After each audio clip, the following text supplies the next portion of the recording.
We just saw Ouija, and on this show I take my friends, we go see a movie, we review it in the car, and then we have a discussion. The review part is spoiler-free, so if you're on the fence and trying to decide if this is the movie for you, watch the review. If you've already seen the movie or don't care to and just want to hear everything we think, go ahead and watch the whole video when we get into the discussion part and potentially talk about spoilers. I didn't have a whole lot of expectations from this movie. It looked like... you know, it's a movie that comes out in October that is going to be somewhat scary. You know, made for the PG-13 horror crowd. And that's what our audience was. I mean, that's who was there to see it and who was excited about it. As far as the idea goes, it has a little bit more plot than just the Ouija board brings the spirits back. There's a little bit more that happens in the second act that makes it a little bit more fun. That adds a little bit more of a creepiness factor to it when they get into kind of the history of some of the things that are happening. But the first act is so slow and boring. It has this strange thing where it just keeps kind of just stopping mid-thought. They start figuring something out and they're like, huh, and then it cuts to like the next day and they're just doing other things. It's almost like you're just seeing the parts of their day where they're actually thinking about the Ouija board. But it also has this weird tendency to kill off main characters and then not really have a whole lot of repercussions or effects over that. It's like, is there a police force in this town? Does the people that die have like family or friends that care about them? Because all of this happens like in the middle of a town and it happens over several days. Like they just keep going back for more punishment. They keep going back, you know, to try again or, you know, try and resolve the problem again. It's not like they're out in the middle of nowhere or have no resources or anything. And they just don't, you know, they don't ask for help or anything like that until the absolute last minute. And then there's somebody there that just like explains to them what they need to do and then they go do it. They don't even bring the help with them. They just... It could have been a lot worse. We've seen worse. There's worse horror movies out there for sure. As far as like, you know, a good high school age horror movie, sure, it's fine. But other than that, I wouldn't bother with it. The performances are not very good. The effects and the things like that are just very basic and very by the numbers. It just seems like a cheap, quick horror movie. So, what do you think? Like you said, I don't know if I went into it with just bottom of the barrel expectations, but I actually enjoyed it.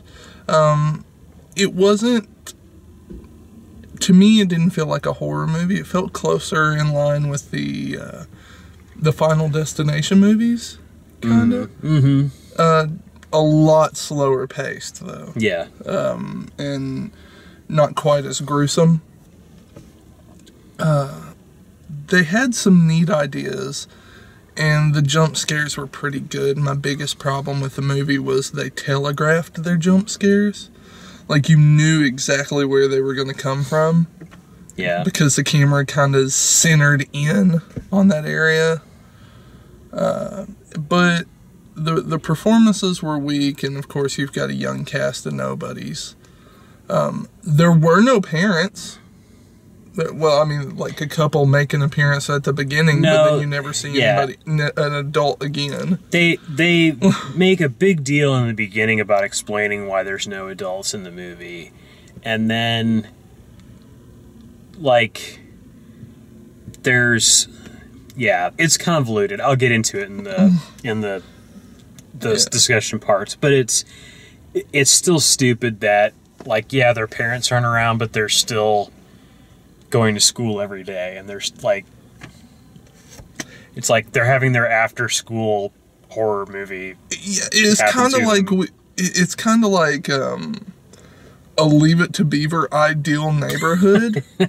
Yeah. And then they're just like some Pleasantville twist. There's a Ouija board, and all of a sudden, everything goes just to pot. Yeah, it's like instead of going to work after school, they go over to this house and play with the Ouija board, and one of them dies. And you gotta give. I guess I don't know. Would that be Mattel or Hasbro that owns Ouija? Oh, who knows? It doesn't matter. It's evil board games. I'm waiting for Monopoly and Candyland. Those are going to be awesome. Yeah. But, So, anyway, if that sounds like a movie you want to see, I don't know why, but go right ahead and see it. Don't let us spoil anything for you. We'll talk a little bit more about this. I don't really have that much to say about it, but yeah, I mean, they beat you over the head at the very beginning because the girl plays the board alone, and she hangs herself with Christmas lights in an area of the house that is instantly replaced with a chandelier that wasn't there before, which is bizarre.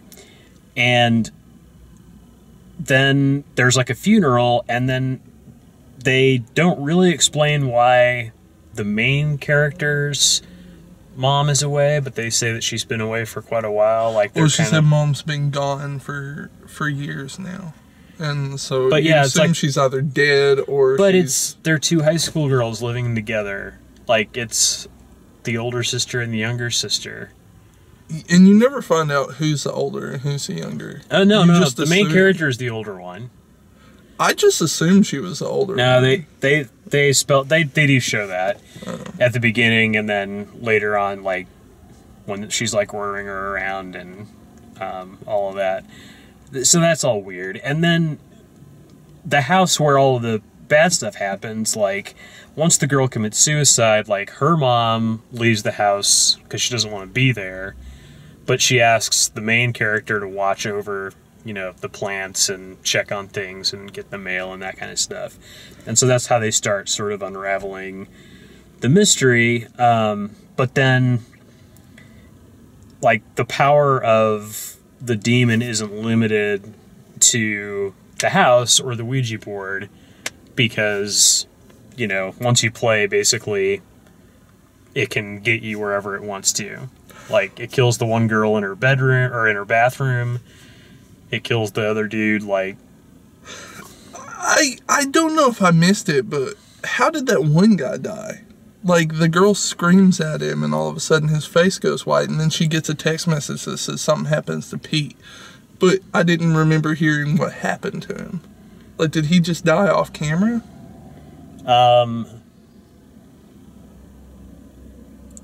It doesn't explain what happened to him. His eyes go white. And nothing. It doesn't explain what happened to him. And then Trevor, the other guy, drowns in the pool. And then he shows up and then vaporizes. And, like, they lose the first girl that dies that they're trying to connect with and say goodbye to, that they end up getting the spirit back. But, like, everyone else that dies is just sort of like, oh shit, we got to keep doing this so we can stop this from happening. And they just keep dying. Like I know that's a horror movie thing. Like, most of the people in this movie are going to be dead by the end. My biggest problem with it was the ghost was kind of unstoppable. Like, right.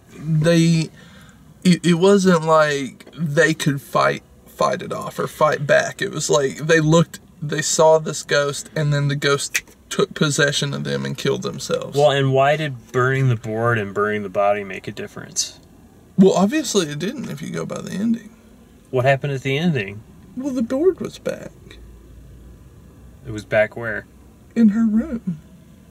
Just the thing. But she threw that in the boiler with it, so I assume the board is there too.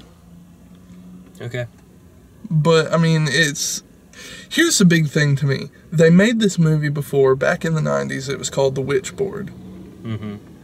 They made like 6 of them. And they were all good. In fact, the scene of burning the board and then her seeing it on her bed, that is literally out of the first Witchboard movie. Yeah. And they did it well. This one, the only difference really in this one is it wasn't quite as gruesome as Witchboard. Witchboard was also on Cinemax, so it had, you know, sex in it.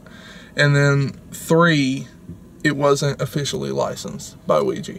Yeah. Ouija. And this, like, I mean, certainly, like, that entire back row of, like, high school girls, like, that's who this movie's for. And it's fine for that. Like, it's jump scares. It's not something that's going to give you nightmares. It's not all gruesome or bloody. You know, it's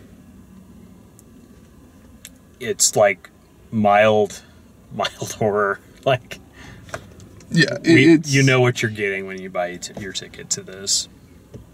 Yeah. So, yeah.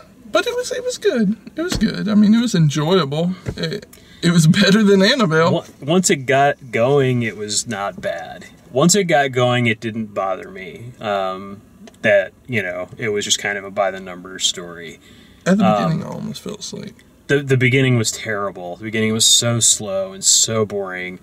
Once they got to when they found, like, the older sister, or the sister who was still alive, my interest came back into it. But other than that, it's really... But really, at that point, there was only like 20 minutes left in the movie. It felt like it. Yeah. Anyway, that's our review for Ouija. If you like the way we do these, please like the video, subscribe, and check out all the written and video reviews at dalemaxfield.com. Thanks for watching.